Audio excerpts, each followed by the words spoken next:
जिज्ञासु मित्रों, बहुत बहुत स्वागत है। अभिनंदन है आप सभी का दिव्य सृजन में। प्रत्येक दिवस की भांति आज भी हम यहाँ पर यह लाइव चर्चा का कार्यक्रम शुरू कर रहे हैं। और आज की यह जो लाइव चर्चा है उसका विषय है मैं कौन हूं। त्रिपुरा रहस्य में जो चर्चा चल रही है ऋषि कुमार और राजा सुषेण का छोटा भाई महासेन, उनके बीच में जो आध्यात्मिक चर्चा चल रही है, तत्व ज्ञान की चर्चा, अस्तित्व को समझने की चर्चा, यह संसार भाव निर्मित है। यह किस प्रकार से है, ऋषि कुमार ने राजा महासेन को समझाया। अब कि मेरा अस्तित्व क्या है, मैं कौन हूं। तो ऋषि कुमार बड़ी सुंदर सी एक बात कहते हैं इस विषय में। क्या कहते हैं हम उसको देखेंगे, समझेंगे। तो त्रिपुरा रहस्य के माध्यम से ही ऋषि कुमार कहते हैं, जैसे परछाई के कारण अनेक रूप दिखाने वाले आईने की तरह अपने आप में सामान्य रूप से बेरोक उसका एक रूप साफ झलकता है। परछाई की तरह अनेक छवियों और अनेक प्रतिबिंबों को दिखाने वाले आईने की तरह, जैसे कि आईना है, मिरर है, आप उसमें लोग मेकअप करते हैं, कोई कुछ देखता है, कोई कुछ देखता है, सामने जाते हैं, खड़े हो जाते हैं, तो उसमें अनेकों छवियां बनती हैं, अनेकों इमेजेस मिरर में बनते हैं। और मिरर पब्लिक प्लेस पे हो तो फिर वहां कई लोग जाते हैं, अपने चेहरे को संवारते हैं, चेहरे को देखते हैं, तो अनेकों छवियां बनती हैं उसके अंदर। लेकिन उन सभी छवियों के बनने पर भी उस मिरर की जो अपनी छवि है वह बेरोक अपने अस्तित्व को बना के रखती है, वो अपने आप में रहती है। आईने में चाहे कितने भी छवियां बन जाए, कितने भी इमेज बन जाए, कभी किसी ने अपना मेकअप किया, कभी किसी ने मेकअप किया, कभी किसी ने अपना बाल संवारा, कभी किसी ने उस आईने में हो सकता है कि प्रतिदिन 50 लोग या सैकड़ों लोग अपना चेहरा देखते हों। तो अनेकों चेहरे उसमें बन रहे हैं, अनेकों छवियां उसमें बन रही हैं, लेकिन उन सभी बनने वाले छवियों से अलग उस आईने का अपना एक रूप है जो बेरोक है। सारी छवियां बनने पर भी आईने का जो अपना रूप है वो कभी नष्ट नहीं होता है। हां, उसी रूप में आईने की अपनी जो छवि है उसी के अंदर सारी छवियां बन रही हैं। सिनेमा हॉल में एक पर्दा है, उस पे अनेकों फिल्में चल रही हैं और अनेकों दृश्य बन रहे हैं, लेकिन उस पर्दे का जो अपना फॉर्म है, उस पर्दे का जो अपना रूप है वो फिक्स है, उस पे कोई फर्क नहीं पड़ने वाला। चाहे उस कर्टेन पर, पर्दे पर आप जितनी भी फिल्में चला लो, उसका जो अपना अस्तित्व है, अपना जो उसकी छवि है, उसकी जो अपनी ओरिजिनल फॉर्म है, वो वैसे का वैसे ही रहेगा। हां, उसके ऊपर अनेकों फिल्में चल जाने से उसके ऊपर एक आवरण आ जाएगा, उसके ऊपर एक आवरण आ जाएगा, हम ऐसा कह सकते हैं। तो वो ढका हुआ सा प्रतीत होगा। जब हम आईना देखते हैं तो हम आईने के छवि को नहीं देखते, आईना का जो ओरिजिनल फॉर्म है उसे नहीं देखते। हमारा चेहरा कितना साफ दिखाई दे रहा है, हम उसी से उसकी क्वालिटी को जज करते हैं। मिरर की क्वालिटी क्या है?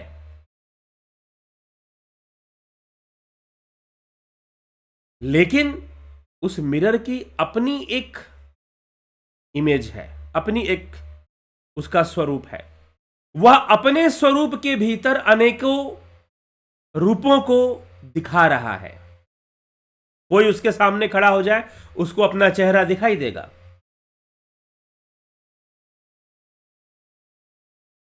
कोई भी उसके सामने खड़ा हो जाए, उसको अपना चेहरा दिखाई देगा मिरर के अंदर। लेकिन चाहे कितने भी चेहरे मिरर में आ जाए, कितने भी चेहरे आईने के सामने आ जाए, उसका एक अपना एक इमेज जो है वो हमेशा बरकरार है, वो हमेशा ही बेरोक रहता है। बेरोक वो बना रहता है, तभी तो उसके अंदर सारी छवियां प्रकट होती हैं। तो वही बात कही जा रही है, जैसे परछाई के कारण अनेक रूप दिखाने वाले आईने की तरह अपने आप में सामान्य रूप से बेरोक उसका एक रूप साफ झलकता है, उसी तरह जागृत अवस्था के कारण यह विचित्र संसार अनेकों रूपों में दिखने के बावजूद इसमें किसी तरह भी बाधित न होने वाला एक तत्व तो सिद्ध ही है। संसार में चाहे अनेकों अनुभूतियां हमें हो, नेत्रों से, इंद्रियों के माध्यम से, मन बुद्धि चित्त अहंकार से अनेकों अनुभूतियां हमें हो सकती हैं, लेकिन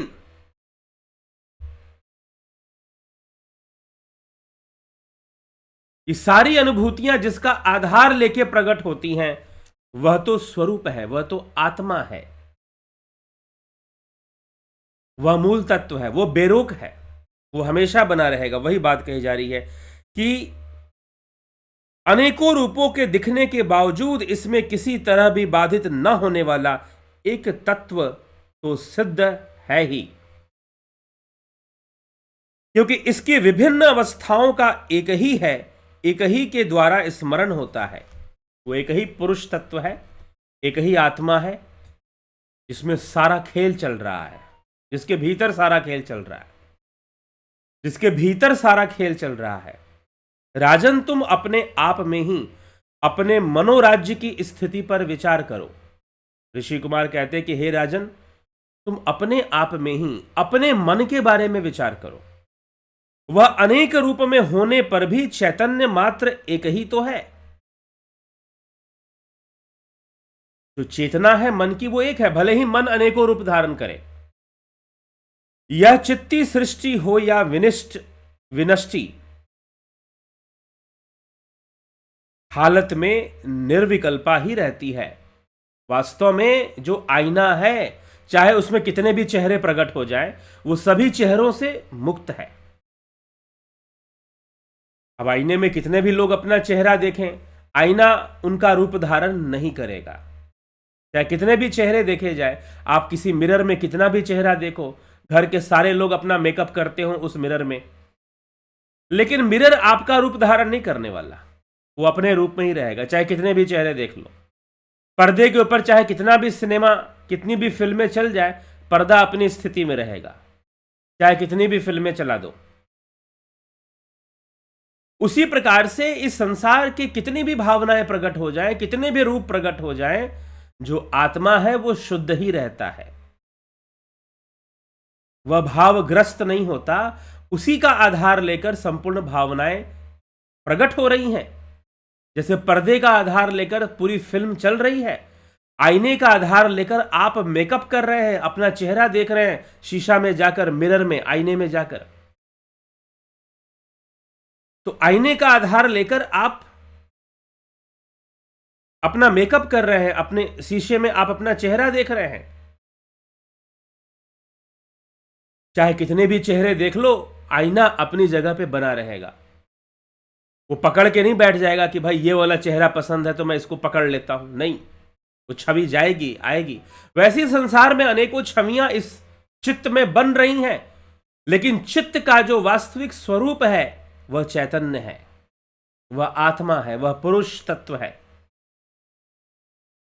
वो सर्वदा वैसे का वैसे ही रहेगा, उसमें कोई परिवर्तन नहीं आने वाला। जैसे परछाई हो या ना हो, आईना तो आईना रहता ही है। आईने के सामने खड़ा होकर कोई मेकअप करे चाहे ना करे, आईना आईना है। सिनेमा हॉल में सिनेमा पर्दे पर चले या ना चले, पर्दा पर्दा है। वो अपने स्वरूप का त्याग कभी भी नहीं करता। वैसे ही यहां पर, अब सिनेमा का उदाहरण मैं जोड़ रहा हूं, यहां पर तो ग्रंथ में आईना मिरर, इसी का उदाहरण लिया गया है। दर्पण प्रतिबिंबस्य भावे वा अप्यभावे वेत्र दर्पण, दर्पण का उदाहरण लिया गया है श्लोक के अंदर। अगर उस समय, जिस समय ग्रंथ की रचना हुई, अगर उस समय फिल्में चल रही होती, सिनेमा हॉल्स होते, तो शायद उनका भी उदाहरण ले लिया जाता। लेकिन यहां पे दर्पण, दर्पण अपनी जगह दर्पण ही रहता है, चाहे उसमें कितने भी लोग अपना चेहरा देखें। वैसे ही वह आत्मा निर्विकल्प रहता है, वह आत्मा सर्वदा निर्विकल्प अवस्था में रहता है, चाहे कितनी भी भावनाएं प्रकट हो जाएं। इस तरह यह चित्ती एक रूपा होने के बावजूद अपने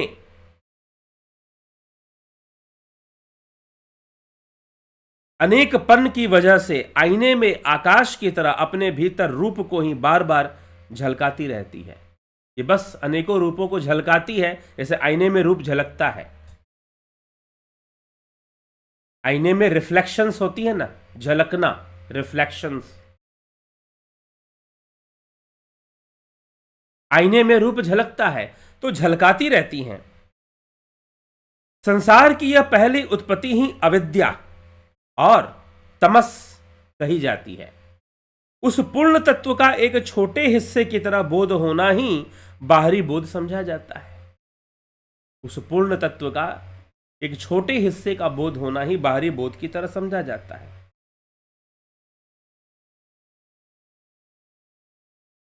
तो अहम के माध्यम से आत्म तत्व का एक विलक्षण विश्लेषण यहां प्रस्तुत किया गया है।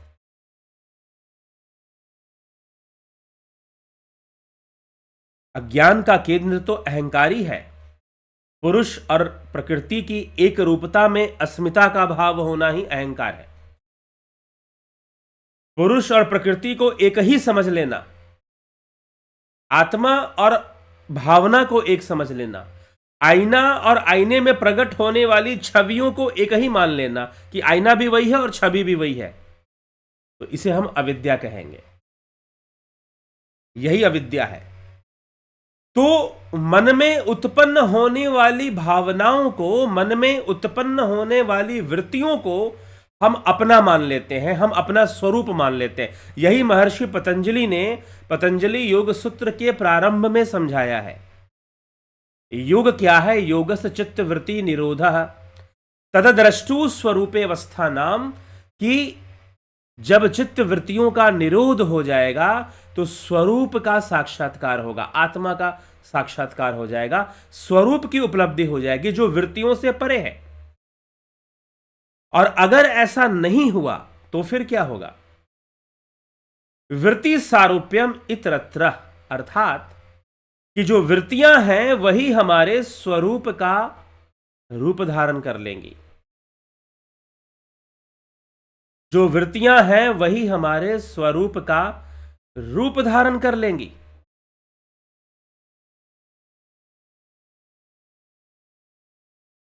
अर्थात वृत्तियों को ही हम अपना स्वरूप मान लेंगे। वृत्ति सारूप्यम इतरत्र का यही अर्थ है। और वृत्तियां कितने प्रकार की हैं? पंचवृत्ति की बात की है। क्लिष्टा अक्लिष्टा पंचवृत्तयः, महर्षि पतंजलि कहते हैं 5 प्रकार की वृत्तियां होती हैं। प्रमाण विप्रय विकल्प निद्रा स्मृतयः पंचवृत्तयः। तो ये 5 प्रकार की वृत्तियां, इन वृत्तियों को ही अपना हम स्वरूप मान लेते हैं, उन वासनाओं को ही अपना स्वरूप मान लेते हैं। यहां पर समस्या आ जाती है। मैं सब कुछ हूं और शेष जगत मेरे लिए है। मैं सब कुछ हूं और ये शेष जगत मेरे लिए है। मैं अनंता सत्ता का केंद्र और लक्ष्य हूं। मैं अनंत सत्ता का केंद्र हूं और मैं लक्ष्य हूं। जहां अहम शून्य होता है वहीं प्रेम पूर्ण होता है। जगत में 2 ही प्रकार की चेतन स्थिति है, अहम और प्रेम। अहम संकीर्ण और अणु स्थित है, प्रेम विराट और ब्रह्म स्वरूप है। अहम का केंद्र मैं है। प्रेम अर्थात सबके प्रति समान भाव है, और यह आत्मिक उत्कर्ष से ही प्रेम प्राप्त होता है। मैं कौन हूं, यह जान लेना ही सत्य को जान लेना है। ऋषि कुमार कहते हैं कि हे राजन, मैं कौन हूं, वास्तव में मैं कौन हूं? क्या मैं वासनाएं हूं? क्या मैं मन हूं? मनोबुद्धि अहंकार चित्तानि नाहम शिवोहम शिवोहम शिवोहम शिवोहम।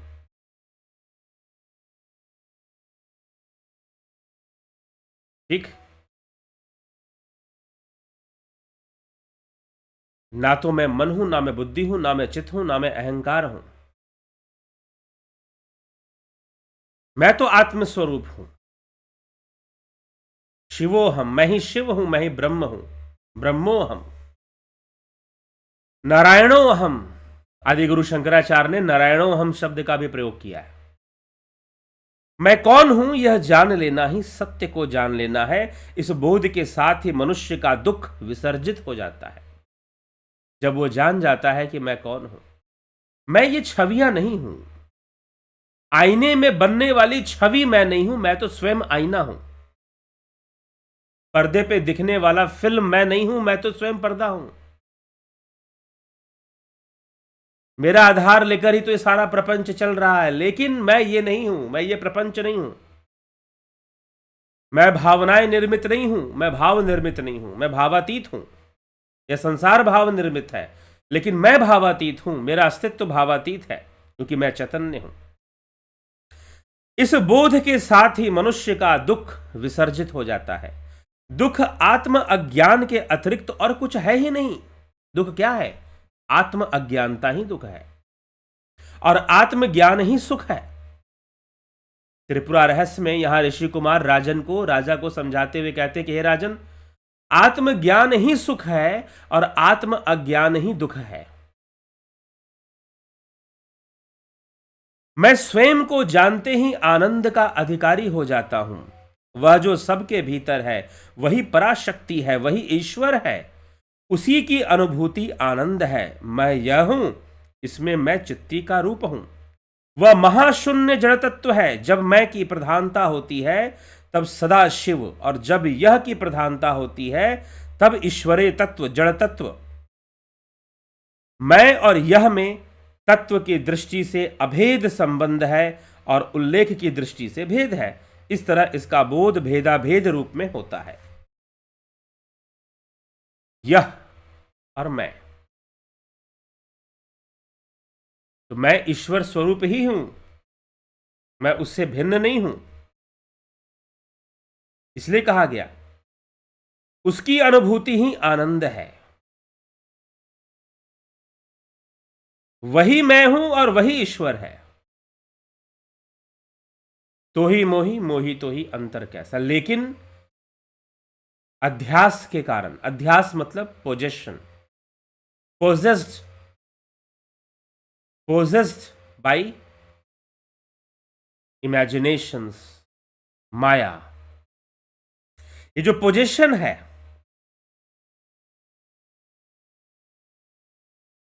वह जड़ शक्ति ही माया तत्व कहलाती है। माया भेद बुद्धि का नाम है, क्योंकि माया में भेद प्रधान भावना रहती है। भेदभाव की अधिकता से भरी चित्ती सिकुड़ जाती है, तब ऐसे 5 ढक्कनों से ढककर वह पुरुष तत्व को प्राप्त करती है। 5 ढक्कनों से ढक जाती है वो, और पुरुष की अनेकता को प्राप्त कर लेती है। 5 ढक्कन कौन से हैं? ये 5 ज्ञानेंद्रियां, जो इनपुट डिवाइसेस हैं। कंप्यूटर में इनपुट डिवाइसेस होते हैं ना, जैसे कि माउस होता है, कीबोर्ड होता है, ये सब इनपुट डिवाइसेस होती हैं, माइक होता है। वैसे ही ये 5 ज्ञानेंद्रियां इसके ढक्कन में बंध जाता है वह। यह 5 आवरण है: कला, विद्या, राग, काल और नियति। कला, विद्या, राग, काल और नियति। कुछ कर सकना कला है, कुछ जान सकना विद्या है। राग संसारिक सुखों की चाह है, आयु की सीमा ही काल है, और पराधीनता ही नियति है। हम कहते हैं ना, नियति से मिल जाएगा, पराधीनता ही नियति है। इन 5 केचलों से जो ढका है वही पुरुष है। वह पुरुष तत्व इन 5 आवरणों से ढका पड़ा है, ढका हुआ है। भले बुरे अनेक तरह के सब दिन से चल रहे कामों की कामना का जो समूह चित्त शक्ति को आधार मानकर मौजूद है वही तो प्रकृति है। भले बुरे सब दिन से चल रहे कामों की कामनाओं का जो समूह है, भला बुरा कामों की कामनाओं का जो समूह है, वह उसी चित्ती शक्ति को आधार मानकर मौजूद है और वही प्रकृति है। वही प्रकृति है। इस संपूर्ण भावनाओं का जो जगत है, जिसमें अच्छी भावनाएं हैं, बुरी भावनाएं हैं, दुखदाई भावनाएं हैं, सुखदाई भावनाएं हैं, यह संपूर्ण प्रकृति है। यह चित्ती शक्ति का आधार लेकर यह कार्य कर रहा, और यही चित्ती शक्ति मां त्रिपुरा सुंदरी है, ऐसा भी त्रिपुरा रहस्य कह रहा है। लेकिन जिस चैतन्य से इस चित्ती शक्ति का विवर्त होता है, वह चैतन्य आत्मा ब्रह्म है, वह स्वयं पर ब्रह्म है। मनुष्य जो कुछ भी करता है उसका परिणाम 3 तरह का होता है, सुख, दुख और मोह। अतः यह प्रकृति भी सत्व, रज और तम गुणों वाली 3 तरह की होती है। इसी की एक अवस्था भेद चित्ती कहलाती है। गहरी निद्रा में यह प्रकृति है और अपने जगने पर चित्त है, क्रियाशील चित्त। वासनाओं के साथ जो चित्ती है वही चित्त कहलाती है। और इस प्रकार से उस ब्रह्म का जो अस्तित्व है, जो स्वरूप की जो स्थिति है, इस चित्त के परे है। इस चित्त में सब कुछ चल रहा है, लेकिन इस चित्त का आविर्भाव जिस शक्ति से हो रहा है उसको यहां पर चित्ती शक्ति कहा गया है। और चित्ती शक्ति को ही मां का रूप बताया गया है, त्रिपुरा सुंदरी का रूप बताया गया है। वो सृष्टि करने वाली है, लेकिन उसके पीछे जो चैतन्य शक्ति है, जो क्रियाहीन है, वो स्वयं ब्रह्म स्वरूपा, वह चित्ती शक्ति भी ब्रह्म स्वरूपा ही है।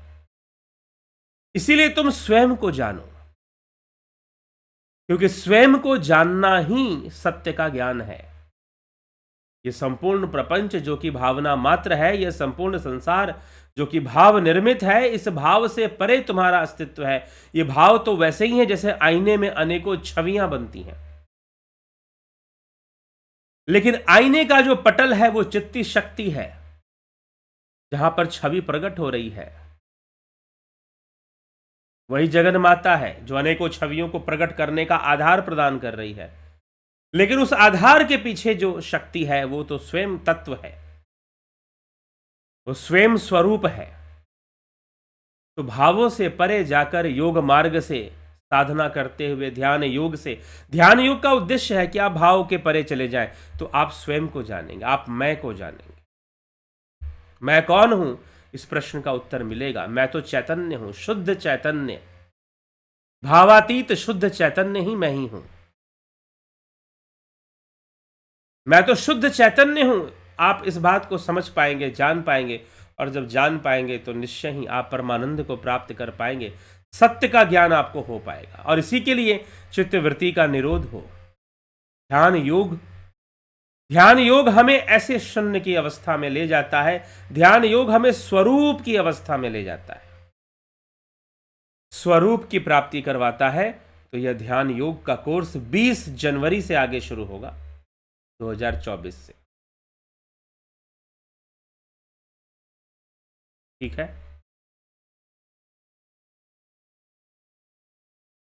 तो यही चित्त की शक्ति है, और उस परम स्वरूप का ज्ञान हो पाता है योग मार्ग से। तो हमें जानना चाहिए और इसका लाभ हमें उठाना चाहिए। तो चलिए आपके कमेंट्स को देखते हैं। संतोष कुमार जी, लवकुश वर्मा जी, नवज्योतिनाथ जी, अजय कुशवाहा जी, रतन सिंह जी, कमलेश खैरनर जी, प्रभुदत्त शर्मा, शिखर शर्मा, राजू पाल, नरेंद्र माकुड़े, अजय कुशवाहा जी, श्वेता राय सिन्हा जी, श्रेया जी, AK त्यागी जी, पारजी जी कुंवर जी, पारजी जी कुंवर शर्मा, मनोज शिव शक्ति जी, पीखू गुजारिया जी, नूतन भट्ट, बिमला शाह, मेहराम चौधरी, सतीश मास्टर, राम निवास मीना जी, किशोर वैद्य जी, मीरा बांगर जी,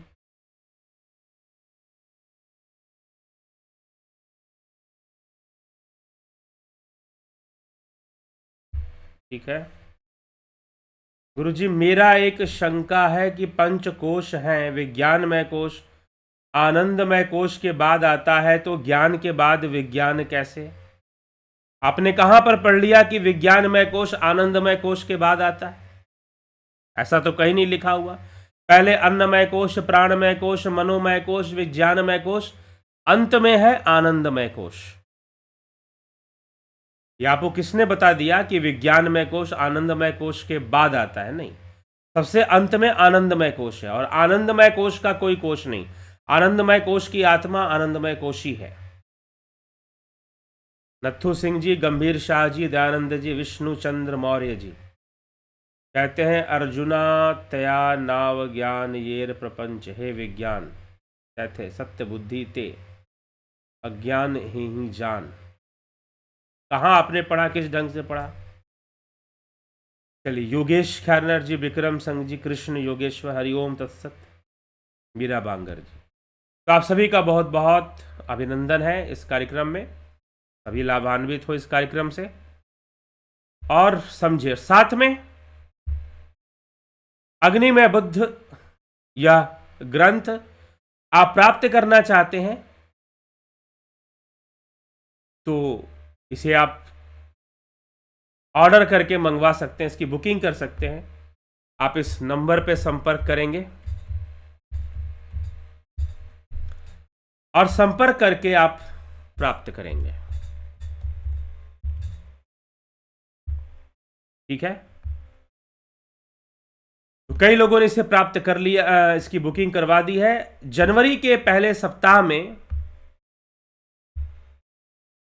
जनवरी के पहले सप्ताह में 2024 जनवरी के फर्स्ट वीक में यह जो पुस्तक है आपके पास, ये ऐतिहासिक कथानक है, आपके पास पहुंचना शुरू हो जाएगा।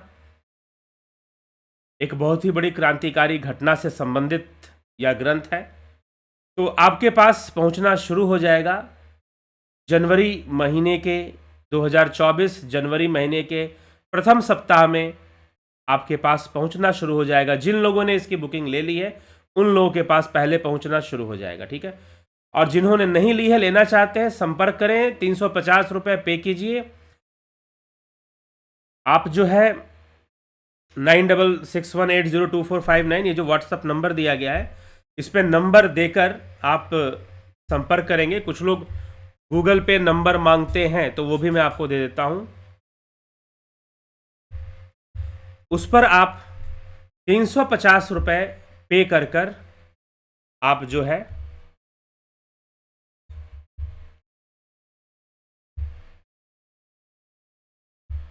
इसकी रिसिप्ट हमें शेयर कर देंगे कि रिसिप्ट क्या है। इसकी रिसिप्ट हमें आप शेयर करेंगे, और जब आप रिसिप्ट शेयर करेंगे, अपना एड्रेस देंगे, तो आपको भेजी जाएगी पुस्तक। तो जिनको भी चाहिए वो first week of the January में आप इस पुस्तक को प्राप्त कर सकते हैं, लेकिन बुकिंग आप कराएं, उसकी पेमेंट करें और अपना एड्रेस दें। व्हाट्सअप नंबर आपको दिया गया, व्हाट्सअप नंबर ये है 9661802459, गूगल पे नंबर ये है। आप व्हाट्सअप हमेशा व्हाट्सअप नंबर पे करेंगे, दूसरे नंबर पे कर देंगे तो हो सकता है कि आपको उसका रिप्लाई ही ना मिले, ठीक है, ध्यान रखिएगा। चलिए, इसी के साथ विचारों को विराम देंगे। कल फिर मिलेंगे 9 PM लाइव चर्चा में। वीडियोस आपको अच्छे लगते हैं, लाइव सेशन आपको अच्छा लगता है, शेयर कर दिया कीजिए। सेवा समझकर धर्म प्रचार हेतु कम से कम इतना कार्य जरूर कीजिए, वीडियोस को ज्यादा से ज्यादा शेयर किया कीजिए। इसी के साथ विराम देंगे। आप सभी का बहुत बहुत आभार। ओम तत्सत।